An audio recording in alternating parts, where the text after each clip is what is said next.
올해 65입니다. 남편을 교통사고로 먼저 보낸 지 3년이 흘렀습니다. 처음 1년은 정말 힘들었어요. 30년 넘게 함께 살던 사람이 사라지니 집안이 너무 텅 비어 보였습니다. 아침에 눈을 뜨면 옆자리가 비어 있는 게 아직도 적응이 안 됩니다. 혼자 사는 게 이렇게 외로운 줄 몰랐어요. 밥을 해도 혼자 먹으니 맛이 없고, 텔레비전을 봐도 웃을 일이 없었죠. 친구들을 만나긴 했지만 집에 돌아오면 결국 혼자였습니다. 그러던 어느 날 저녁 아들한테서 전화가 왔습니다. 평소보다 목소리가 조심스러웠어요. 엄마, 저희가 돈을 좀 모으려고 하는데요. 3년만 엄마 집에서 같이 살면 안 될까요? 아들은 결혼한 지 2년쯤 됐는데 그동안 월세로 살고 있었거든요. 월세를 내다 보니 저축이 잘 안 되더라고요, 엄마. 집에서 지내면서 모으면 훨씬 빠를 것 같아서요. 넓은 집에 혼자 사는 것도 그렇고 아들 부부가 와서 지내면 외로움도 덜할 것 같았습니다. 그래, 들어와서 살아라. 정말요? 감사합니다, 엄마. 저희가 폐 안 끼치려고 노력할게요. 2주쯤 지나서 아들 부부가 이사를 왔습니다. 며느리 민지가 짐을 다 옮기고 정중하게 인사를 했어요. 어머님, 저희 때문에 불편하시면 언제든 말씀 주세요. 아들도 옆에서 거들었죠. 엄마, 3년만 신세 질게요. 집안일은 저희가 다 할 테니 편히 쉬세요. 아니야. 같이 사는데 같이 하는 게 당연하지. 하지만 민지가 손을 저으며 말했습니다. 아니에요, 어머님. 저희가 신세 지는 거니까 저희가 해야죠. 첫날부터 민지는 저녁 준비를 자청했어요. 부엌에 들어가려는 저를 웃으면서 막았죠. 어머님, 제가 할게요. 밖에 나가 계세요. 된장찌개에 생선구이, 나물 반찬까지 그럴듯하게 차렸습니다. 식사 후 설거지도 혼자 다 했어요. 한 달쯤 지났을 때 제가 청소기를 돌리려고 하니 민지가 황급히 달려와 가져갔습니다. 안 돼요. 저희가 신세 지는 건데 어떻게 어머님한테 청소를 시켜요. 빨래도 마찬가지였어요.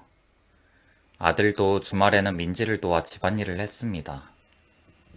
둘이 같이 청소하는 모습이 참 예뻐 보였어요. 석 달쯤 지났을 때 친구들을 만났습니다. 우리 며느리는 정말 착해. 집안일을 다 해. 나는 손은 하나 까딱 안 해도 돼. 정말? 요즘 그런 며느리 드문데? 저는 진심으로 그렇게 생각했습니다. 6개월이 지나도 태도는 변함없었죠. 오히려 더 익숙하게 집안일을 처리했습니다.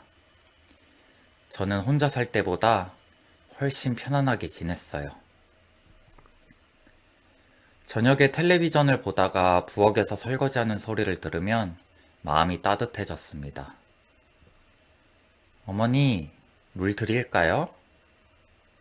고맙다, 민지야. 아니, 어머님. 당연한 거죠.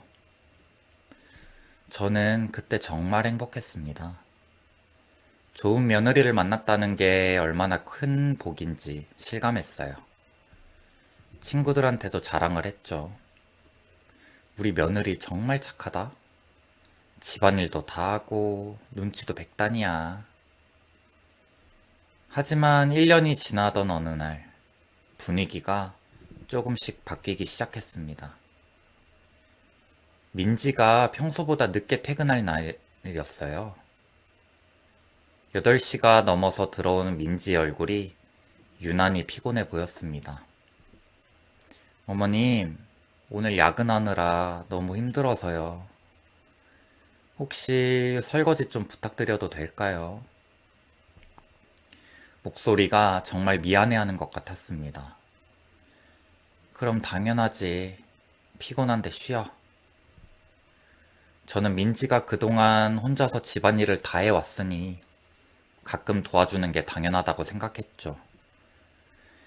그날 이후로 일주일에 한두 번씩 민지가 부탁을 하기 시작했습니다.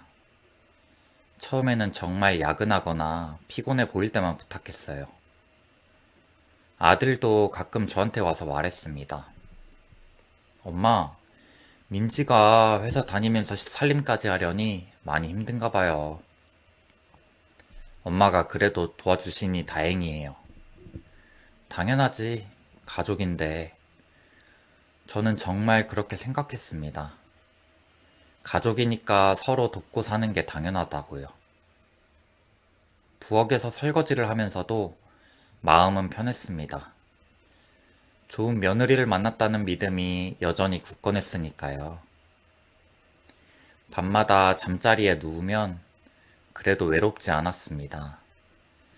집안에 사람 소리가 있다는 것만으로도 위로가 됐어요. 이제 1년이 지났으니 2년만 더 참으면 된다고. 그렇게 마음 편히 생각했습니다. 하지만 저는 그때 몰랐습니다. 이 작은 부탁 하나가 앞으로 제 인생을 통째로 바꿔놓을 시작이었다는 걸요. 1년 2개월쯤 됐을 때부터 민지가 부탁하는 빈도가 점점 잦아졌습니다. 야근한 날만 부탁하던 것이 특별하게 피곤해 보이지 않는 날에도 자연스럽게 나왔어요. 어머님, 오늘 빨래 좀 돌려주세요.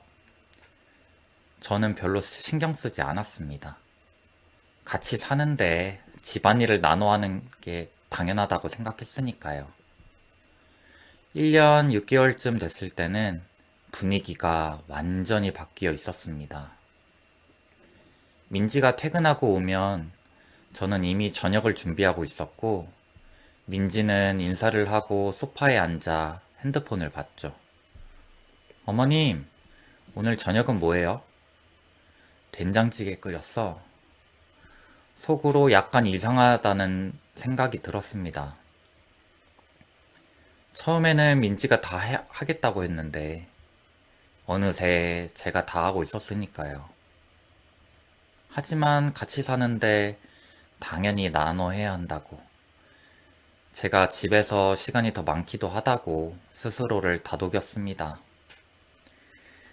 어느 날 아들한테 넌지시 물어봤습니다. 요즘 민지가 집안일을 너무 안 하는 것 같더라고. 엄마가 요리를 더 잘하시잖아요. 저는 할 말을 잃었습니다. 그래도 민지가 조금 더 해야 되는 거 아닐까? 민지도 직장 다니면서 힘들어요. 아들은 대수롭지 않게 말하고 다시 텔레비전을 봤습니다. 저는 더 이상 말하지 않았어요. 2년이 지날 무렵부터는 말투까지 변했습니다. 어머님, 설거지 아직이에요? 예전에는 조심스럽게 부탁했었는데, 이제는 제가 당연히 해야 할 일을 안 한 것처럼 말하더라고요. 설거지를 마치고 나오려는데 민지가 그릇들을 하나하나 확인했습니다. 기름기가 안 빠졌어요. 다시 해주세요. 기분이 묘했습니다. 내 집 부엌에서 혼나는 기분이었거든요. 2년 반이 됐을 때는 민지가 아예 집안일을 하지 않았습니다. 모든 게 제 몫이 됐어요. 어머님, 오늘 저녁은요? 어머님이 알아서 해주세요. 알아서 해주세요. 그 말을 들을 때마다 가슴이 답답했습니다. 참다 못해 아들을 또 불렀죠. 애기가 요즘 너무 심한 것 같아. 집안일을 아예 안 하잖아. 엄마가 좀 이해해 주세요. 민지가 요즘 회사에서 스트레스 많이 받거든요. 저는 더 이상 말하지 않았습니다. 밤에 잠자리에 누워서도 잠이 안 왔어요. 내 집에서 내가 눈치를 보고 있다는 게 한심했습니다. 하지만 조금만 더 참자고 되뇌었어요. 며느리랑 같이 사는 거 힘들지? 내가 뭘 했어? 저는 쓴웃음을 지었어요. 친구 말이 맞았습니다. 그러던 어느 목요일 저녁, 민지가 퇴근하고 들어와서 말했습니다. 어머님, 이번 주말에 저희 부모님이 오시기로 했어요. 갑작스러운 통보였습니다. 토요일이 되자 저는 일찍 일어나 집을 청소하고 장을 봐오고 음식까지 준비했습니다. 사돈 부부가 도착하자 민지의 태도가 180도 달라졌어요.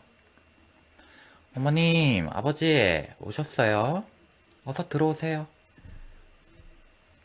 평소에는 표정 변화가 없던 민지가 환하게 웃으면서 맞이했죠.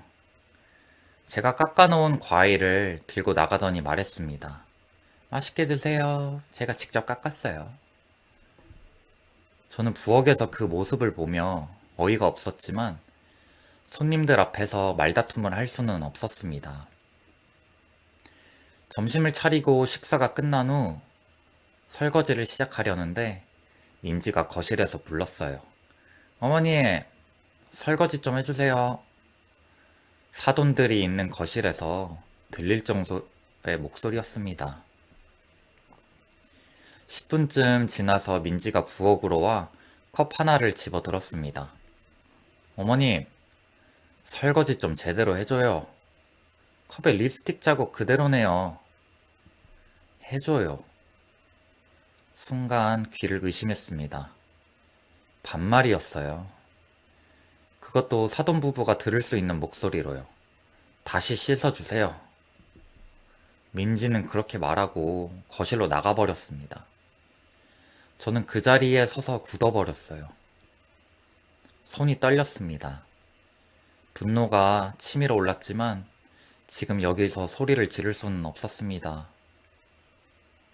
컵을 다시 씻으면서 거실에서 들리는 소리에 귀를 기울였습니다. 민지야, 시어머니가 요리를 잘하시나 보네. 네, 어머니. 어머님이 다 해주세요. 저는 편하게 지내고 있어요. 편하게 지낸다고요. 저한테 다 시키면서요. 오후 내내 저는 거의 말을 하지 않았습니다. 부엌에서 혼자 서서 창밖을 바라봤어요. 하늘이 흐렸습니다. 제 마음처럼요. 하지만 저는 그때까지도 몰랐습니다. 이날 하루가 끝나기도 전에 제가 평생 참아왔던 모든 것이 한꺼번에 무너져 내릴 거라는 사실을요. 오후 1시쯤 됐을 때 민지가 부엌으로 와서 말했습니다. 어머님, 점심 뭐 할 거예요? 손님들 오셨는데 준비해야죠. 빨리 좀 해주세요. 저는 냉장고에서 삼겹살을 꺼내 양념을 하고 찌개를 끓이며 부엌에서 혼자 분주하게 움직였습니다. 점심을 차리고 식탁에 둘러앉았어요. 식사하는 동안에도 민지는 자꾸 저를 불렀습니다. 어머님, 국 간 좀 봐주세요. 어머님, 반찬 더 갖다 주세요. 어머님, 숟가락 하나 더 필요해요. 저는 자리에 앉아 있는 시간보다 부엌을 오가는 시간이 더 많았습니다. 사돈 부부는 그 모습을 보면서도 아무 말이 없었어요. 안사돈이 한 번 저를 쳐다보긴 했지만 결국 아무 말도 하지 않으셨습니다. 식사가 끝나자 민지는 사돈들을 거실로 안내하며 차를 끓이겠다고 했습니다. 어머님, 설거지랑 정리 부탁드려요. 저는 혼자 부엌에 남아 그릇을 씻고 닦고 정리했습니다.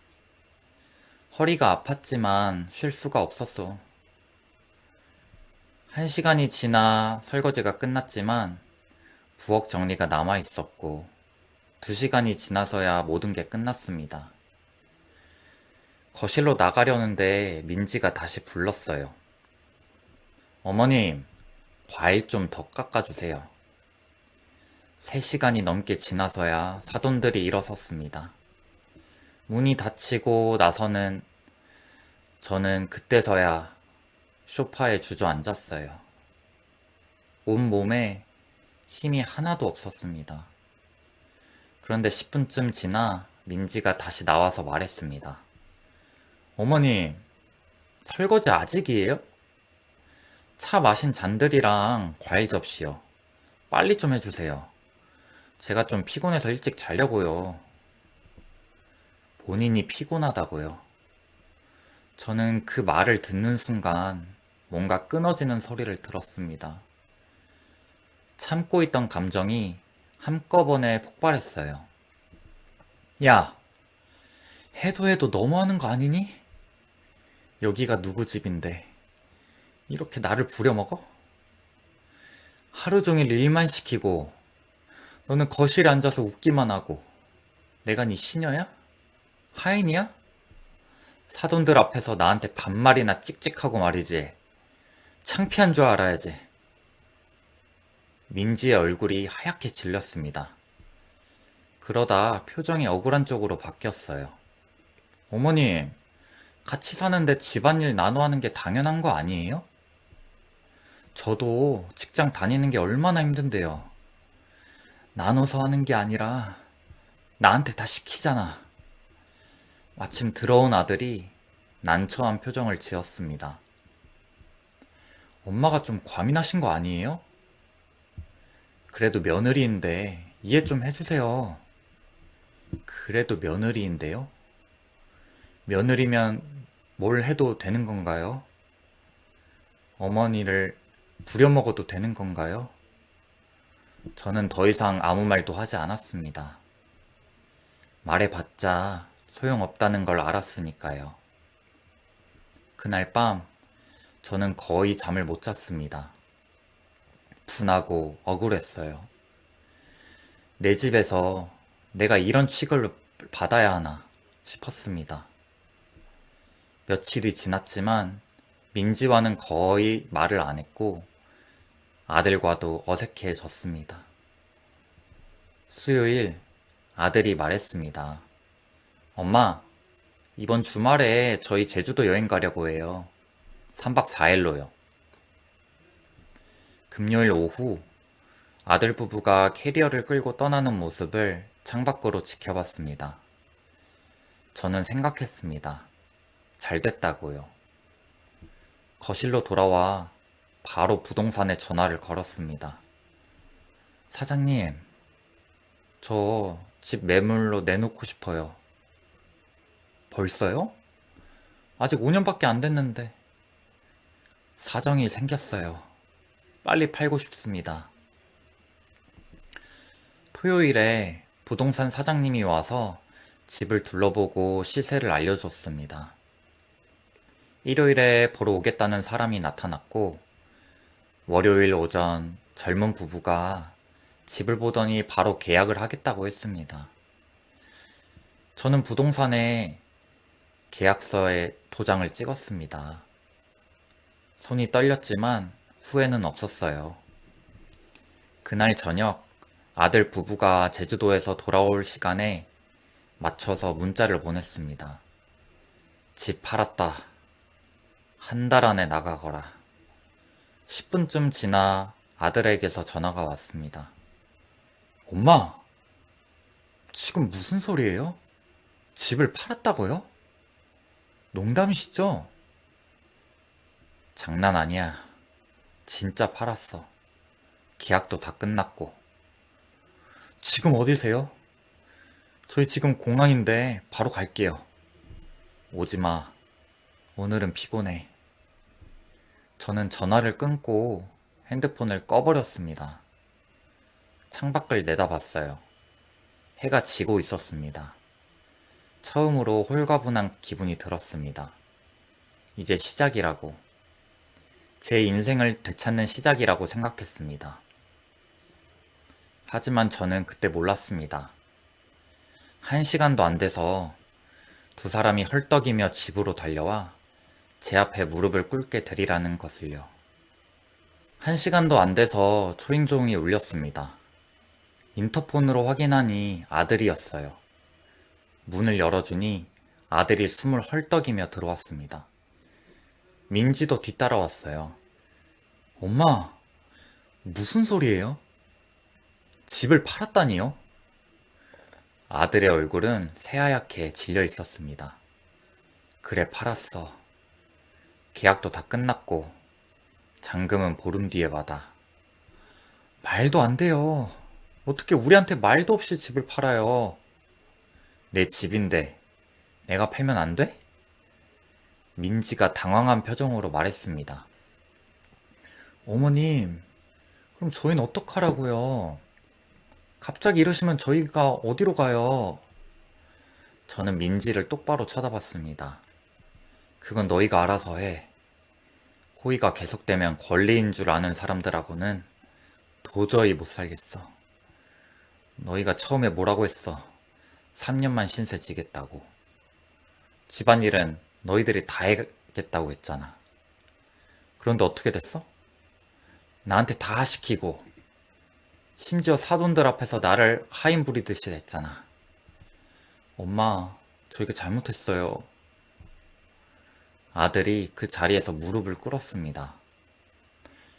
바닥에 무릎이 닿는 소리가 들렸어요. 다시 생각해 주세요. 계약 취소할 수 있잖아요. 이미 결정한 일이야. 계약금도 받았어. 계약금 물어드릴게요. 제가 다 갚을 테니까 제발 계약 취소해 주세요. 민지도 눈물을 흘리며 사과했습니다. 어머님, 정말 죄송해요. 제가 너무 철없이 굴었죠? 다시는 그러지 않을게요. 저는 그 눈물을 보면서도 마음이 흔들리지 않았습니다. 이미 선을 넘었으니까요. 너희는 한 달 안에 집을 알아봐라. 그리고 보름 후 잔금을 받으면 나도 이사 갈 거야. 이제 나가봐. 나 혼자 있고 싶어. 아들 부부는 힘없이 방으로 들어갔습니다. 가슴이 아팠습니다. 아들을 이렇게 대하는 게 쉬운 일은 아니었으니까요. 그날 밤 아들이 제 방문을 두드렸습니다. 엄마, 정말 안 되는 거예요? 민지가 정말 반성하고 있어요. 한 번만 기회를 주시면 정말 달라질 거예요. 준호야, 엄마 마음 너무 아프게 하지 마. 이미 결정한 일이야. 아들은 더 이상 말하지 못하고 나갔습니다. 저는 침대에 누워 천장을 바라봤어요. 이게 맞는 걸까? 잠시 의문이 들었지만 곧 마음을 다잡았습니다. 맞아. 이게 맞는 거야. 한 달이 지났습니다. 그 사이 아들 부부는 예전에 살던 동네에 월세집을 다시 구했어요. 이사 가는 날 아들이 짐을 싸며 말했습니다. 엄마, 나중에라도 연락하세요. 제발요. 민지도 마지막으로 인사했어요. 어머님, 정말 죄송했습니다.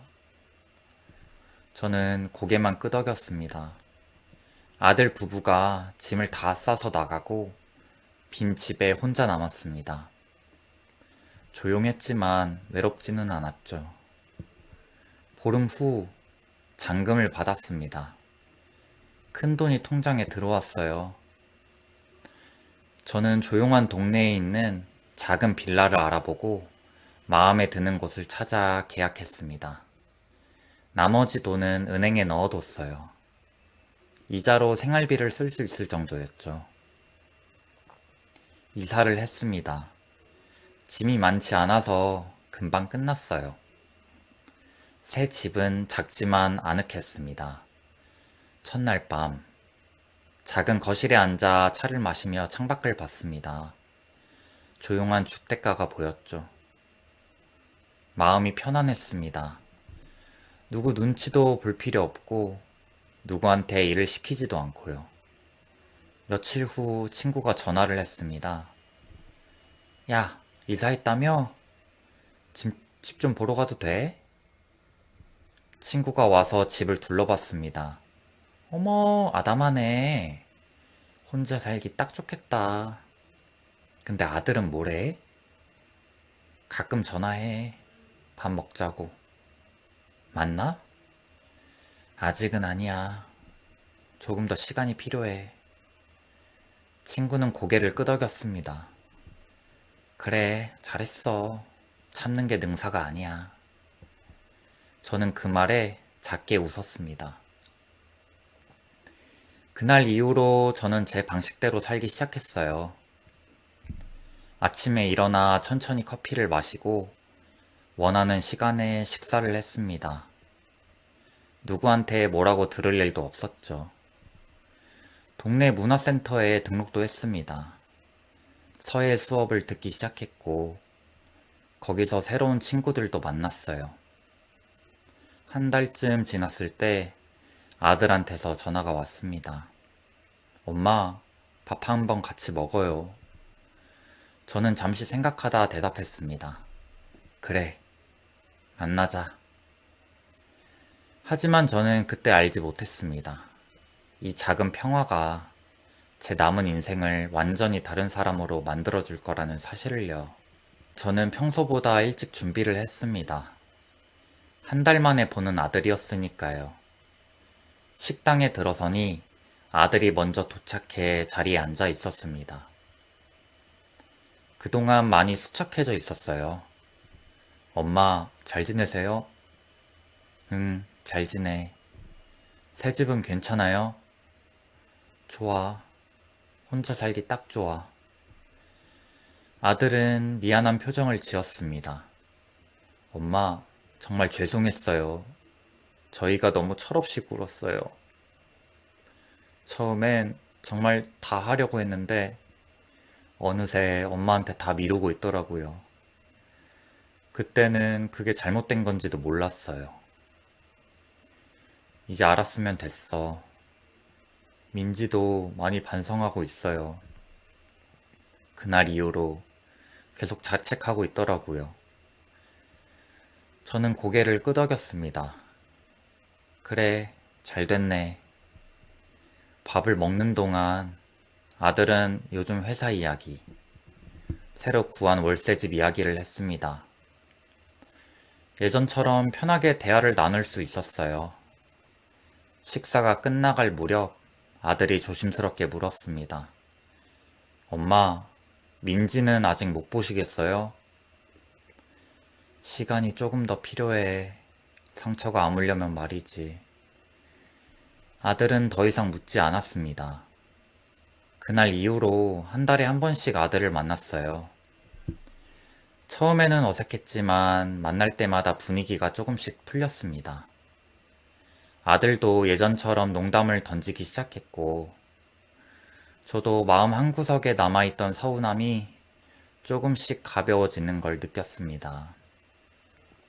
민지는 아직 만나지 않았지만 서두르지 않기로 했습니다. 집으로 돌아온 저는 작은 거실에 앉아 차를 한 잔 마셨습니다. 창밖으로 노을이 지고 있었어요.